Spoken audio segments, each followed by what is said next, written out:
Kamu pinginnya ustadz ente dihormati, tapi tidak pernah menghormati ustadz lain. Enak betul cara ente beragama. Bubar jalan kalau kayak gitu tuh.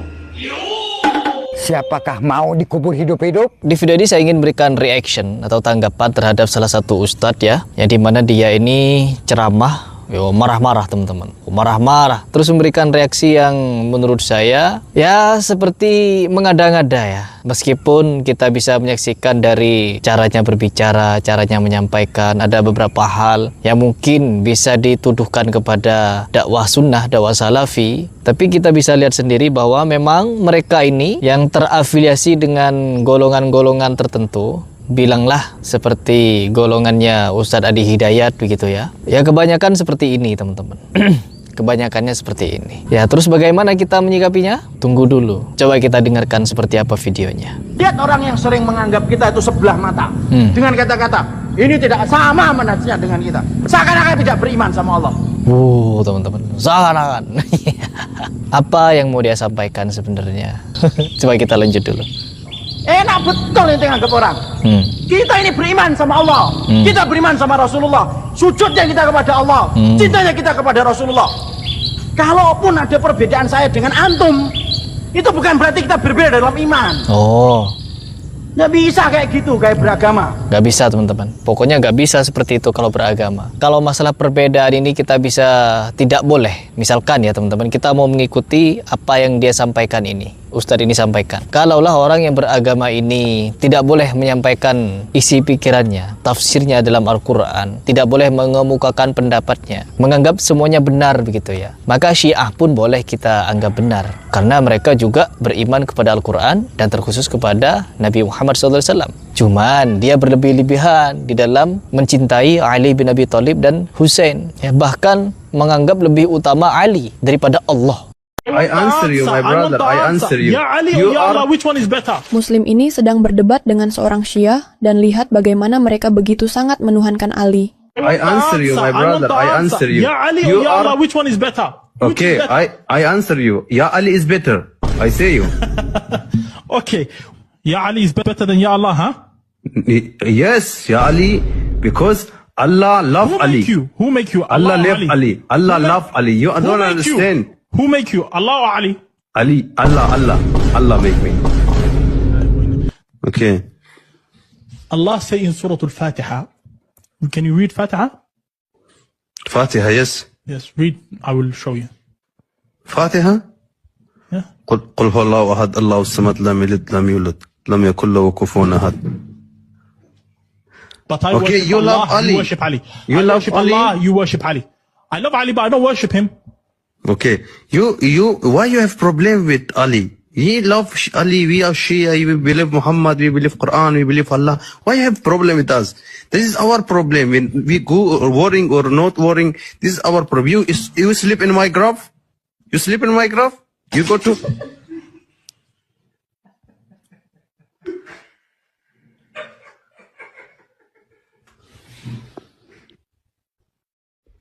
Come here. Come here. Sama tuh. Mereka juga beriman kepada Allah dan kepada Nabi Muhammad SAW. Tapi mereka berlebihan kepada Ali. Apakah kita bertoleransi dengan mereka? Kalau kita bertoleransi dengan mereka, maka banyak yang akan masuk kepada agama tersebut. Karena banyaknya kenikmatan. Bisa nikah mut'ah. Begitu. Coba lanjut dulu. Orang beriman kok antum anggap seakan-akan tidak beriman. Tuh. Siapa yang menganggap kalian itu tidak beriman kepada Allah? Ya kalian beriman, cuman kalian itu ya dibedah penyimpangannya. Ya, yang dianggap penyimpangan, menggunakan hadis lemah, menggunakan hadis palsu sebagai landasan untuk ibadah ya, ibadah-ibadah baru, itu yang dikritiki, itu yang diberikan nasihat kepada orang. Tinggal orang memilih, mau ikut yang ini atau mau ikut yang itu, tinggal dipilih, bukan dipaksa. Coba lanjut lagi. Coba kita bayangkan Ibu, seorang wanita dicerai. Gara-gara dengan suaminya mengatakan, kamu tidak satu manhaj dengan kami. Enak bet. Sama kami katanya. Kira-kira kasusnya di mana? Kira-kira istrinya yang dicerai itu kasusnya di mana begitu ya? Siapa dan siapa? Orangnya siapa? Kalaulah memang ada, teman-teman. Rata-rata kalau orang, apalagi si laki-laki ya sudah bermanhaj salaf, rata-rata perempuannya itu ikut. Meskipun ada juga yang masih ngeyel gitu ya. Dan tidak langsung dicerai begitu saja teman-teman. Kecuali yang perempuan itu dinasehati, tidak mau ikut nasihatnya, masih melakukan ini, melakukan itu, ini itu. yang dimana sudah diyakini oleh si suami itu bid'ah, itu tidak boleh, itu bisa mengarah pada kesyirikan dan lain sebagainya, sudah dinasehati, tapi yang perempuan tidak mau dan lebih memilih tradisi daripada kebenaran, ya mungkin hal tersebut bisa menjadi pemicu karena sudah dinasehati sebelumnya. Kan tidak mungkin satu keluarga itu dibangun dengan dengan keyakinan yang berbeda. Yang satu meyakini bid'ah itu sesat dan yang satu lagi meyakini bid'ah itu hasanah. Ya gak mungkin teman-teman. Nanti anaknya mau dikemanakan gitu. Mau ikuti Sahrukan, istrinya Hindu, Sahrukannya Islam, terus anaknya nggak jelas agamanya apa. Mau seperti itu? Ya enggak juga. Lanjut dulu. Enak betul ente ngomong. Emosi. Enak betul ente beneran bicara. Emosi teman-teman. Semuanya harus ngikutin apa yang kamu omong. Kamu ingin didengerin, tapi gak pernah mau dengerin.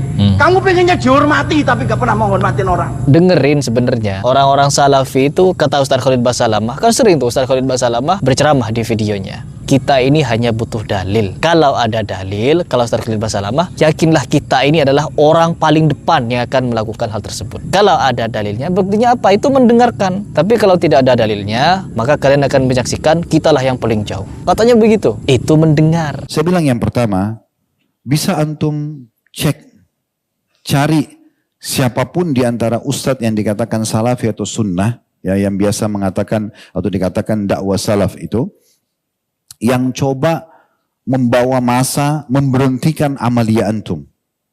Coba datangkan satu contoh saja. Kami juga punya masa di pengajian, datang ribuan orang dengar. Tapi belum pernah kami datangkan masa untuk memberhentikan amalia yang antum lakukan di masjid antum, di pesantren antum, di rumah antum, tidak pernah. Yang terjadi adalah di majelis kami, kalau ditanya, apa hukumnya maulid, apa hukumnya tahlilan, apa hukumnya begini dan begitu, kami jelaskan sesuai apa yang kami ketahui. Karena ditanya. Tidak ada tablik akbar khusus bahas masalah ini. Tetapi hanya ditanya, kami jelaskan. Sesuai yang kami fahami. Kalau antum merasa itu benar, antum jalankan. Silahkan. Masing-masing bertanggung jawab di hadapan Allah SWT. Tapi jangan antum paksa kami untuk melakukan. Karena masing-masing berhujjah. Jadi tidak ada maksud dan tujuan kami untuk menyerang antum. Jangan difahami untuk menyerang. Karena tidak ada materi khusus membahas tentang masalah amalia antum, tidak ada. Kalau ditanyakan kami jelaskan. Dan itu hak kami menjelaskan di pengajian kami. Sebatas itu. Dan sekali lagi tidak pernah ada pergerakan massa, memberhentikan atau tidak ada. Sama sekali. Dan itu hak kita masing-masing. Antum mengatakan boleh, kami mengatakan tidak boleh. Saling menghormati, selesai kan gitu. Konsepnya. Kami teman-teman salafi ini hanya butuh dalil. Saya bilang begitu, ini di rumah Allah saya menyampaikan ya, kepada beliau. Kami cuma butuh dalil. Ada dalil, antum akan temukan kami berada di saf pertama mengerjakan perbuatan tersebut. Apa saja, ini dalilnya, ini hadisnya, ini ayat Al-Qur'annya, ini perkataan sahabat. Kami langsung melakukan itu. Insya Allah kami yang pertama melakukannya. Tapi kalau tidak ada dalil, antum akan temukan kami paling jauh. Sebatas itu. Terus dia balik tanya kepada saya, oh berarti teman-teman salafi cuma butuh dalil. Saya bilang iya, hanya itu saja. Oh kalau gitu nanti saya akan sebarkan. Fadhal, silahkan. Tidak ada yang tertutup kok. Kan gitu. Jadi sebenarnya tidak perlu ada pemberhentian, merasa terganggu. Karena orang masing-masing menyampaikan pendapatnya. Perhatikan baik-baik. Cuma butuh dalil. Bahkan ketika dialog ilmiah, Kiai Idrus Ramli, masalah bid'ah tahlilan, mengakui kalau tahlilan itu bid'ah. Bid'ah mungkaroh dan bid'ah makruhah. Apabila kita memeranginya, menghentikannya, kita mendapatkan pahala. Bukan mereka yang mendapatkan pahala, tapi kita yang mendapatkan pahala memeranginya. Menghentikannya maksudnya bukan diperangi ketika tahlilan dibubarin itu. No, didakwahi pelan-pelan. Kan begitu. Kalau mau mengikuti sejarah dari terjadinya tahlilan itu dari Sunan Kalijogo yang diperingatkan oleh sunan-sunan yang lainnya. Ini bid'ah, tidak boleh. Tapi Sunan Kalijogo masih menganggap suatu saat, kata Sunan Kalijogo di ceritanya ya, suatu saat akan ada generasi kita yang menghentikan itu. Katanya begitu. Entah bagaimana ceritanya. Wallahu a'lam bishawab. Intinya tetap itu bid'ah. Begitu. Lanjut dulu. Kamu pengennya Ustadz ente dihormati, tapi tidak pernah menghormati Ustadz lain. Enak betul cara ente beragama. Bubar jalan kalau kayak gitu tuh. Gak bubar kok. Gak bubar. Kajian salafi gak bubar. Kecuali dibubarin ya. Kan kalian hobi sekali membubari. Ketika Jum'ah salafi makin banyak, kalian sok-sokan bubar-bubarin teman-teman. Ya, nggak bubar kok. Kajian salafi ini semakin ramai, semakin banyak, semakin simple. Kajiannya semakin simple, tanpa musik, tanpa joget. Lebih keras dong. Lebih keras mana suaranya Pak Cita? Tanpa begini, tanpa begitu, khusus kajian ilmu membahas bagaimana cara khusyuk sholat, bagaimana kita mendapatkan amal jariyah dan lain sebagainya. Begitu, nggak ada jogetan, ya, nggak ada joget-joget, keramas-keramas, joget ulek-ulek, nggak ada musik. Nggak ada musik, lebih mengutamakan sunnah daripada bid'ah gitu. Sekalipun bid'ah hasanah, karena sekalipun itu bid'ah hasanah, lebih utama sunnah. Kalau mau dibandingkan, teman-teman, kan di Indonesia tuh banyak orang mengamalkan bid'ah tapi lupa kepada kewajibannya. Jangankan pada yang sunnah, pada kewajibannya saja itu tidak dilakukan kebanyakan. Ini saya miris, karena saya pelakunya, di kampung saya begitu. Ketika ada orang meninggal, satu kampung itu bisa tahlilan semua, teman-teman, ya. Misalkan taruhlah tahlilan itu aksesoris kita dalam beragama. Dan baju ini, baju dan celana, ini adalah kewajiban, ya. Kemana-mana kita harus menggunakan kewajiban baju dan celana. Dan jam tangan seperti ini hanya aksesoris. Ini tahlilannya. Bayangkan kalau orang itu melaksanakan tahlilan, tapi tidak melaksanakan kewajibannya. Kemana-mana tahlilan, maulidan, dan lain sebagainya. Tapi dia tidak melakukan kewajibannya. Artinya apa? Tidak menggunakan celana dan pakaian. Lalu bagaimana itu? Bukankah suatu kelucuan?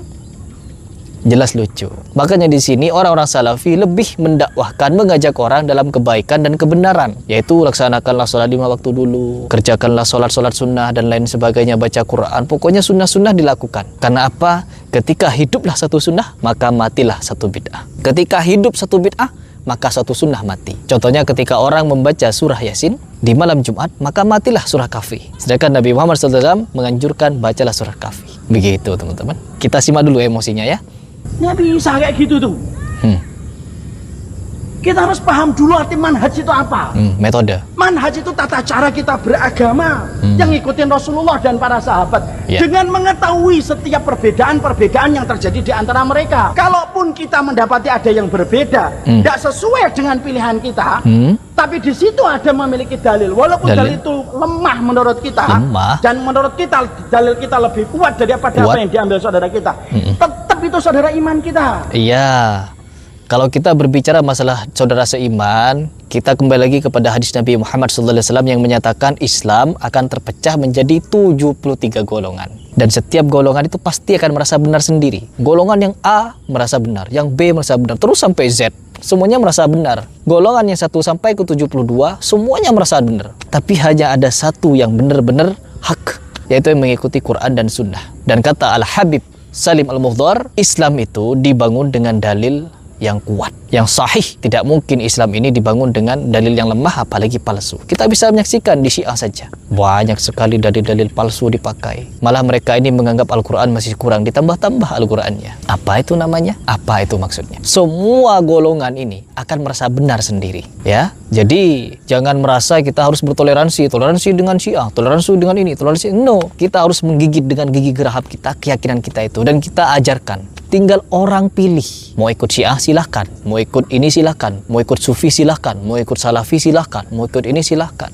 Tinggal orang memilih. Karena semua orang punya nilai kebenarannya masing-masing, ya, punya nilai kebenarannya masing-masing. Dan Islam akan pecah menjadi 73. Tinggal orang milih mau ikut yang mana. Mereka menganggap ini benar, Syiah benar, silahkan ikut Syiah. Tapi kita akan memaparkan fakta bahwa Syiah begini. Tentang bid'ah juga begitu. Ulama-ulama kita juga memaparkan ini begini. Tinggal dipilih, bukan memaksa.